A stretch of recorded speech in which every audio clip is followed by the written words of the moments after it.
2 కొరింథీయులకు 12:9 అందుకు నా కృప నీకు చాలును, బలహీనతయందు నా శక్తి పరిపూర్ణమగుచున్నదని ఆయన నాతో చెప్పెను. కాగా క్రీస్తు శక్తి నా మీద నిలిచియుండు నిమిత్తము, లేక నన్ను కప్పు నిమిత్తము, విశేషముగా నా బలహీనతలయందే బహు సంతోషముగా అతిశయపడుదును. మనకు కలిగే కష్టములు, సమస్యలు, అవసరములు, శ్రమలలో జీవించుటకు దేవుని కృప చాలును. ప్రతి అవసరతలో మనము ఆయన కృపను నమ్మి దేవుని శక్తిని వెదకవలెను. అప్పుడు ఆయన వాటిని దాటుటకు మనకు శక్తిని అనుగ్రహించును. కొన్ని సందర్భములలో పరిస్థితులు మారకుండినను దేవుడు మనలను మార్చును. ఆయన కృప పరిస్థితిని దాటుటకు సహాయము చేయును. మనలను నలగగొట్టుటకు దేవుడు కొన్ని సందర్భములలో కొన్ని అడ్డుగోడలను ఉంచును. ఆయన ఆ విధముగా పౌలు మరియు తిమోతికి చేసి ఉన్నాడు. ఇవి మనలను తగ్గించుట కొరకు కాక క్రీస్తునందు ఎదగడానికి, ఆయన పని మరింత సమర్థవంతంగా చేయుటకు సహాయము చేయును. కావున దేవుని కృప మనకి సరిపోవును. మన కష్ట సమయములలో దేవుని కృపని కోరుకొనిన ఎడల ఆ కృప మనలను ఎటువంటి పరిస్థితి నుండి అయినా నడిపించగలదు. ఆయన కృప ప్రతి పరిస్థితిని ఎదుర్కొనుటకు సహాయము చేయును. మన కష్ట సమయములలో మనము సనిగి గుణిగిన ఎడల ఆయన కృప మీద నేరము మోపిన వారమగుదుము. 2 కొరింథీయులకు 12:10 నేనెప్పుడు బలహీనుడనో అప్పుడే బలవంతుడను గనుక క్రీస్తు నిమిత్తము నాకు కలిగిన బలహీనతలలోనూ, నిందలలోనూ, ఇబ్బందులలోనూ, హింసలలోనూ, ఉపద్రవములలోనూ నేను సంతోషించుచున్నాను.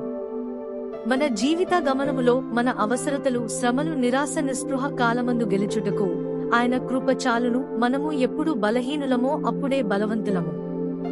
ఎందుకనగా దేవుని కృప బలహీనులైన వారి యందు నిలుచుచున్నది. కొంతమంది క్రైస్తవులు పాపము చేయుచు లేదా తీవ్రమైన దుఃఖములో ఉండి ఇలాగు చెప్పుచున్నారు: నేను ఎటువంటి కష్టములలో ఉన్నానో నీకు తెలియదు, నా ఇంట్లో, నా ఆఫీసులో బహు కష్టతరముగానున్నది. వారు ఇలాగు చెప్పుటకు కారణము దేవుడు వారిని విరగగొట్టుటకు అనుమతిని ఇవ్వలేదు. అందుకే వారు దేవుని కృపను పొందలేదు. మనలను నలగగొట్టుటకు దేవుడు జీవితములో అనేకమైన పరిస్థితులను అనుమతించును. కావున మనము బలహీనమగుదుము. అప్పుడు మన మీద మనకు నమ్మకం ఉండదు. దీనిని బట్టి మనము నలగగొట్టబడిన ఎడల దేవుని కృపను పొందగలం. అపొస్తలుడైన పౌలునకు కూడా ఈ రకమైన అనుభవము కలదు.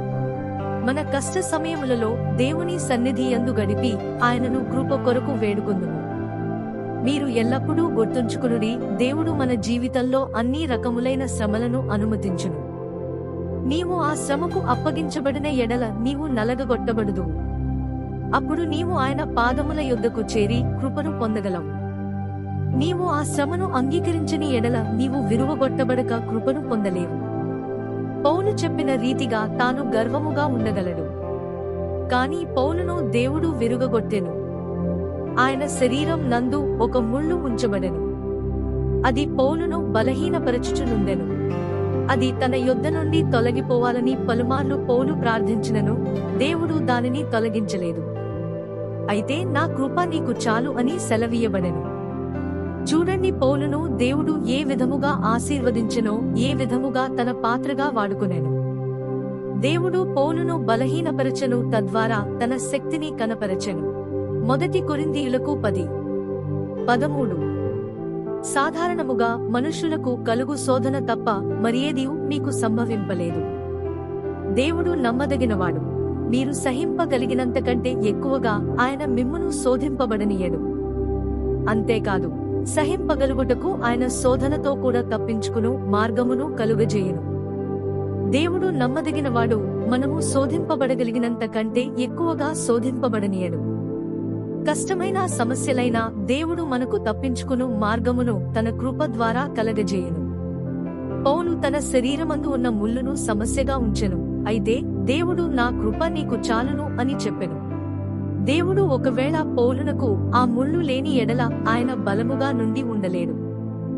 ఆయన కృప ద్వారా మాత్రమే మనము బలముగా నుండి సమస్యను జయించగలము. ప్రభువైన యేసుక్రీస్తు మీ అందరినీ ఆశీర్వదించునుగాక.